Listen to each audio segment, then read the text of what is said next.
What's up, troop? So in some recent videos, we've looked at how to get clear, crispy, shiny vocals, but what we haven't looked at is how we get the other instrumentation around them to get out the way in those key moments, and that's what we're going to look at in today's video. So let's have a little blast from the example here, and despite there being a whole heap of things going on, there's space created around that vocal, like this. I've been waiting all night.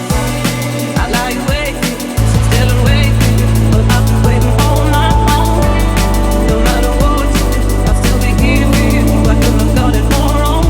And a lot of what's going on here is the vocal being used to create the space itself. What I mean by that is I'm using compression, EQ, dynamic EQ to find spaces in instrumentation that can be dipped away and removed while the vocal's in play. Let me show you some key elements of how we've got that working. There's two main tools I use for this. First off, we've got Neutron just here from iZotope or FabFilter's Pro Q. Now what we'll do, we'll set up an example here using Pro Q. Let's take this pad we've got just here, for example.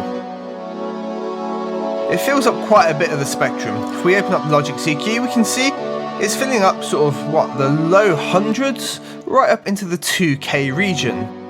Well, if we were to take our vocal, we'd probably find that that fills a similar kind of space. Let's put the same EQ on the vocal and let's have a little look at that. I lie awake for you, sit still and wait. Yeah, we can see all of this space here is an overlap.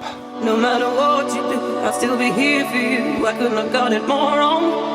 Now there's probably going to be some key elements here that conflict with each other, and that's where Pro Q or Neutron or some other multiband options that have a sidechain will allow you some very easy fixes for this. So what we can do here is if I put Pro Q on both of these channels, for example, so left is on the pad and right is on the vocal. On the pad, I'm going to go to the sidechain.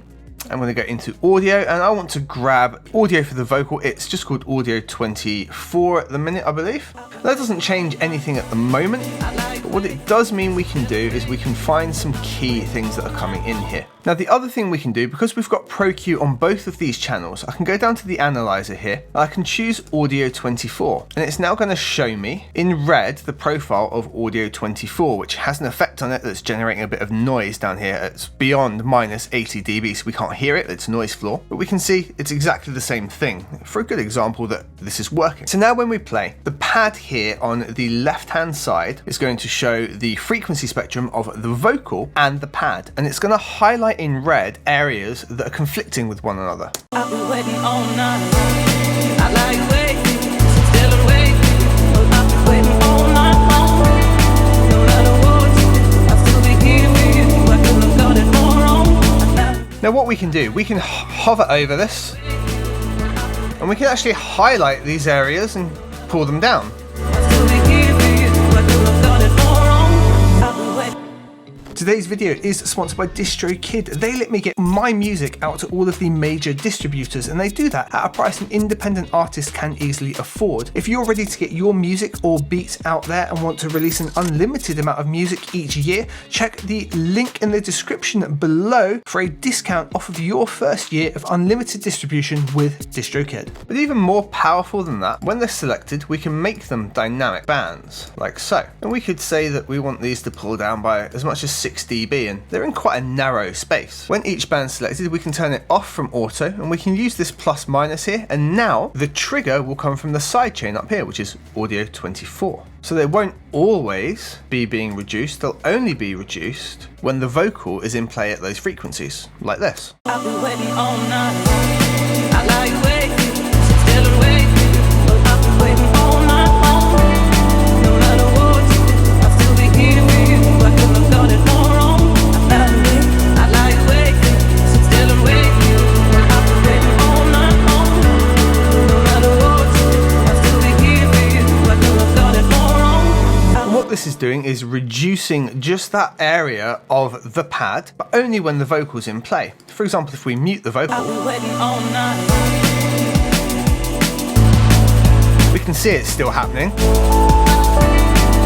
because it's being triggered by the sound, and that's the effect it's having on the pad.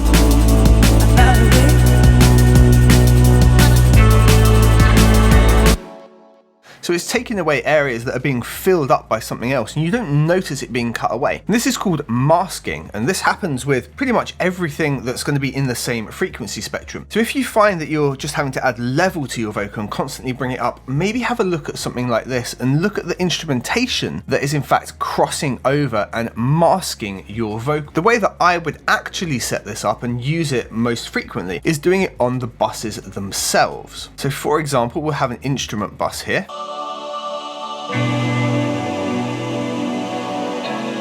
And this will actually have all of those things within it. And I would then have Pro Q on here, and in this case you can see I've got basically no low end in. It filters out as the track moves, because I don't need that low end once the track drops. Now if we do the same thing with the analyzer, we can grab Audio 24 here. That is that vocal element. And I could do the same principle, and I could clear up these particular areas by making them dynamic. Quite narrow, so they just cover those key areas. We could bring the side chain in, again, Audio 24 here. And we can make sure this is controlled by the side chain. So whenever the vocal's in, it's suppressing those by just a few dB in the areas that they conflict the most. Now the vocal is mostly going to be around the 1 to 2K region, the most audible parts of it. And that would be where I really look to focus with this kind of vocal anyway. So up here there's pretty consistently conflict, for example, and around here we could do the same thing. And we could do this with a wide band, or we can do it with multiple narrow bands as well. It completely depends on the audio itself and what is going to work best for that particular part. If we do it with lots of narrow bands, there'll be times when it doesn't need to always reduce one or the other, so it can be a little more transparent, but a wide band can also do a great job. So for example, if we take this band here and we make the whole thing quite wide and just dip out the main space of the vocal, yeah, a multi-band compressor could absolutely do this as well. And there we go. We can really control all of the instrumentation like this based on the vocal. Waiting all night long. No matter what you do, I'll still be here for you. I couldn't have done it more wrong. I'd lie awake for you, sit still and wait for you, but I've been waiting all night long. No matter what you do, I'll still be here for you. I couldn't have done it more wrong. I'd lie awake for you, sit still and wait for you, but I've been waiting all night long. No matter what you do, I'll still be here for you. I couldn't have done it more.